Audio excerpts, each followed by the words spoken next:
We're going to hear now from Franck Noël, Data Information and Knowledge Management Services Director at the Publications Office of the European Union, and Natalia Aristimuño Perez, Digital Services Director at DG Digit in the European Commission. Thank you both very much for joining us. We know there's been a lot covered in the last couple of days. We've had lots of insight from different panels, lots of great keynote speakers, and of course, 2 different tracks, which, lest I remind everyone again, you can watch back on video format on the website. So Franck and Natalia, let's see, are you there? Can I see you both? That would be wonderful. Can I hear you both as well? Well, let's try. Okay, wonderful. There we are. Franck, let me start with you. What aspects did you particularly enjoy about the conference? Okay, first of all, good afternoon. I will start by, of course, congratulating the organizers and the Publications Office team that worked on this event. They did a really great job. I would also like to thank the speakers and participants. And last but not at all the least, I'd like to thank the colleagues from Digit, with whom we always have an excellent collaboration. Now, to your real question. From the debate, I would like to emphasize, in fact, 3 things. First of all, there is a reflection which starts emerging about the complexity and the costs of the whole semantic fabric. The question that has been put forward by Elena Simperl, and the colleague just mentioned her briefly before, in her keynote speech, do benefits outweigh the costs, is, I think, a very valid one, especially nowadays where all organizations are trying to cope with scarce resources and with high inflation rates.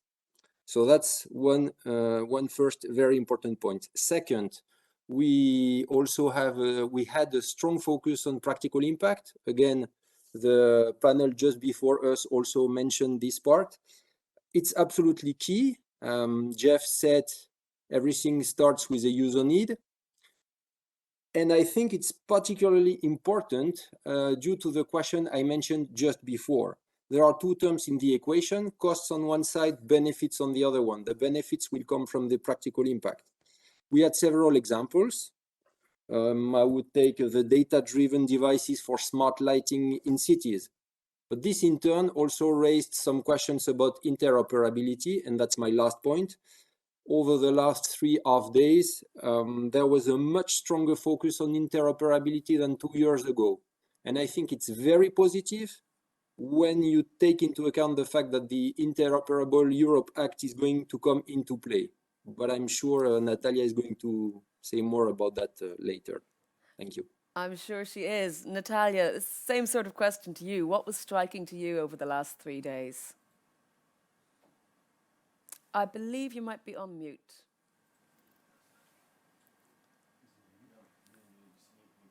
Can we hear you? Let's see. No. You're not muted. I think it might be a microphone problem we're hearing.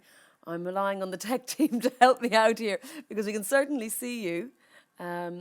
Is there a volume button or something that you can increase on a microphone? Or perhaps try settings inputs? Or an interoperability problem. Or an interoperability problem. That would be somewhat ironic. We've made it to this far. I'll tell you what, Natalia, why don't you try logging out and logging back in again? If all else fails, switch it on, switch it off again.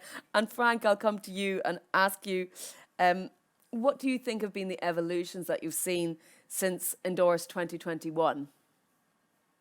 Okay, clearly AI is now very high on everybody's agenda. We've again seen that in the previous panel. And much of what we do around data and semantics might at the end be framed by the developments of AI and the generative AI in particular. I believe this evolution is going to be much faster than what we've observed in the past. Unfortunately, you've already taken an example I wanted to cite, which was this rise from 10 to 80% of data innovations that would come from knowledge graphs in 3 to 4 years, and that we could compare with the 10 years that were needed in the 90s for the World Wide Web to come to fruition. So that's the first one, AI. The second evolution is again these concerns about what we've achieved and whether linked open data have held their promises. And there clearly the question mark was on the linking bit. So that's for the two evolutions I wanted to stress. My third point is that unfortunately, not everything has changed since 2021. We are still talking about too many standards. This questions even the very meaning of the word standard, if we have too many, which is kind of oxymoron in a conference which is about semantics. Anyway, this has some very practical consequences from the presentations, but also from, I would say, my daily experience. We still have too many conversions and validations that represent the bulk of our semantic fabric. The panel towards the creation of common European data spaces highlighted just that. They said, or they expressed the need for a minimum amount of standards to make the system work, but not more. And this echoes one of the quotes from a speaker who said standards emerge and are adopted when they solve a real problem. So we are back to this practical impact. So these are the three things I wanted to highlight: AI, concerns about what we've really delivered, and the third aspect is still too many standards. Well, thank you very much, Franck. Natalia, let's give it a try and see if we can hear you this time. Oh, no, it seems not. Oh, Yes. it's working. Yes, it's working. Hurrah, finally, thank you. So let's go back to that first question I was asking you. What struck you about these 3 days? And then also, what have been the changes since Endorse 2021? Yeah, so good afternoon, I said before. Sorry for the technical glitch. Perhaps the first thing I would like to mention is some words on top of semantic that is of course there. I would like to say, because I was surprised or struck by the fact of the number of times that human has been mentioned during the days. And I think for being a so technical conference, because at the end we are talking about quite some technical subject, the fact of having humans so many times mentioned, I see it in a very, very positive way. And yeah, and then moving to other aspects, what Franck mentioned about interoperability, which is something that indeed it was already known in the past, but now has really bring a lot of traction. And I think this is not only about the fact of interoperability as a word being used, but the value that it brings, how it can help on having new and innovative approaches to semantics. Something else, and this is also linked to interoperability, but there have been also discussions about data spaces, which are how we can make value on the data that we have. And their interoperability is also key, because in building the data spaces, and this is something that was mentioned, we cannot create or recreate new silos of data. We have to really collaborate, find synergies, and there is where interoperability is a key factor to make a success there. Also, innovation. I think that here we also have been seeing quite some innovative solutions like knowledge graphs, and how we can, get these all the data that we have, all the information that we have to get a better use, and trying to look at it from a different perspective. And these new solutions with knowledge graphs have helped a lot. And just two more things I would like to mention on this. One is on the standards specifications, but more from a point of view of openness and sharing, and how we can, this was also mentioned just before our intervention here, on how we can avoid vendor locking, but also how we can benefit of the standards. I also believe if we have too many standards, it's like we had no standards. So the idea someone mentioned is that a standard needs to be built for a purpose. And I think that this is also a very important element, which also helps on sharing and making value of the information. And the last point that also I think it's very important and has come across the whole conference is the data quality. And what perhaps has changed from the past is that now with all the technologies, AI coming on the picture and the tools that we have, the data quality is important, but if we know the quality of our data, we can also use data which is not at the top of our quality or of the quality.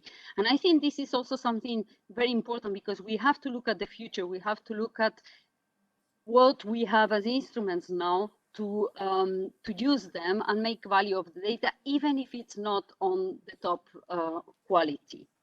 And perhaps looking at your second question on the evolution and linking to this on how we can use the new technologies, I have seen also quite important changes in, for example, the legislative domain, which is a very old domain, if I may say. It exists for ages, and there we have seen, for example, with the LEOS tool that has been presented, how transformative we can be, how we can really improve the quality, efficiency, and transparency of the legal drafting, how we can make legal decisions or text in a way which are much more accessible to everybody. We can make machine readable tests and building really, for example, if we put all that together, a European legal data space, which would make much more understandable all our legislation, but also reusable. So I think this is an important element, which also, if we put it together with applying AI techniques to all our legal corpora, well, there we can let our imagination go very far. And okay, you will ask me that question later, but I'm already thinking to the future. And I think this is the difference between last endorse and today, or these weeks, where we are really looking at what we need to change, how we need to use the tools to make much more usage of those for the future. And we have to look at the things in a different way that we were looking at them till now. Thank you. And just a quick follow-up, very briefly, Natalia. Would you say that the expectations based on the 2021 participants' feedback have been met? Well, I think from what I have heard also a bit, I think so. And I think also there have been a lot of ideas for the next one. Absolutely. Franck, Natalia already said it. You know I'm going to ask you about what's next for the future. So give me your perspective and what we should expect. Well, on the what's next, of course, we are still thinking, we are already thinking about the 2025 Endorse conference. But on the what's next, I would say I have three concluding remarks. So first of all, I would like to echo this human touch that Natalia was referring to. So we are all Homo sapiens, and of course, as such, we are attached to semantics. We may even talk about the Homo semanticus. But as Homo semanticus, what we need is really semantic data. So we should probably start thinking about the decoupling or the possible decoupling between semantic data and semantic technologies. So one thing is to exchange data in semantic formats to ensure the famous semantic interoperability, which is, for instance, highlighted in the European interoperability framework. And that's different from using the complete semantic technology stack, including in our internal data fabrics. So, and there we have to probably carefully analyze the benefits and costs which are induced by the inherent complexity of these technologies. So that's in the what's next, we have to think about that. The second what's next, is we need to urgently analyze and take into account the developments in AI in all what we do. And when I say in all what we do, as an EU official, for me, this has three dimensions. First of all, as an organization, we need to see and understand how AI may impact and may be used to deliver our own services to businesses, to citizens, and partner administrations. Secondly, we need to better understand also how our public data or open data might be exploited by third-party AI systems. One of the speakers asked, what is the truth? And that I would like to complement by, where is the truth? And that might become a hot topic in the years to come. Is the truth in the data, in the training data, or in the algorithms? Of course, the last point is that as EU institutions, we are interested in AI as policymakers. And my last point, but I already started with that, is that we already think about organizing Endorse 2025. I hope this time it will be in presential mode, and that through that we can seriously improve the quality of the coffee in the breaks. I think that's a little bit harsh. The coffee wasn't bad, Frank. Yeah, but okay. No we problem. can share it. We can share. Well, Natalia, let me give you the final word. The big picture, the next actions. You already touched on them, but wrap it up for us and take it in. As to start with, I would like to invite everybody to continue the discussions that they have started during these days. I think that it's important that we just don't close the conference and we wait for the next one that Frank already announced have coming in 2 years, but that really the discussions continue and you have a platform, you have a community that is built, and I think it's very important that this really continues during these 2 years. As mentioned, we in the Commission, we adopted the Interoperable Europe Act in November. Now this is being negotiated with Council and Parliament, and there we have indeed the element to strengthen and build cross-border interoperability and cooperation between all the public sector in Europe. And from that perspective, what we need to do next is not only to have this regulation, which is a document there, but to really start working. Some of the elements that we'll bring there is I come back again on this sharing, learning from each other, and all the experiences that we have learned, all the tools that are available, that we don't reinvent the wheel each time. And this is part of the regulation that we are putting forward, which is to build a platform where all these information, solutions, frameworks, standards can be shared and improved by anybody using them. So I think this is really an important element. I would like, we have the challenge, or we should not forget, I come back to that, on the human aspect of what we are doing. I repeat what Frank said, AI is bringing also new challenges, and we have to keep them. We cannot push that back. We have to embrace it in a way that helps us in what we are willing to do, which is to better serve our citizens. And there I would like also to say we have seen quite some innovation and innovative ideas in what we are doing. We are all Homo sapiens, but we also look to the future. And there we have also seen different ways of working, creating or fostering the innovation with collaboration, where we put together public administration, private sector, and academia. And this is where we have this GovTech experimentation that we are also inviting everybody to join and to put it forward. So, yeah, last words, continue the discussions. There is a lot to be done still, and look at the things from a different angle, because now we have the tools, the data, and I think a lot of ideas to make it happen. Well, thank you very much indeed, Natalia and Frank. Never easy to wrap up the end of a conference, but Thank you so much for your warm words.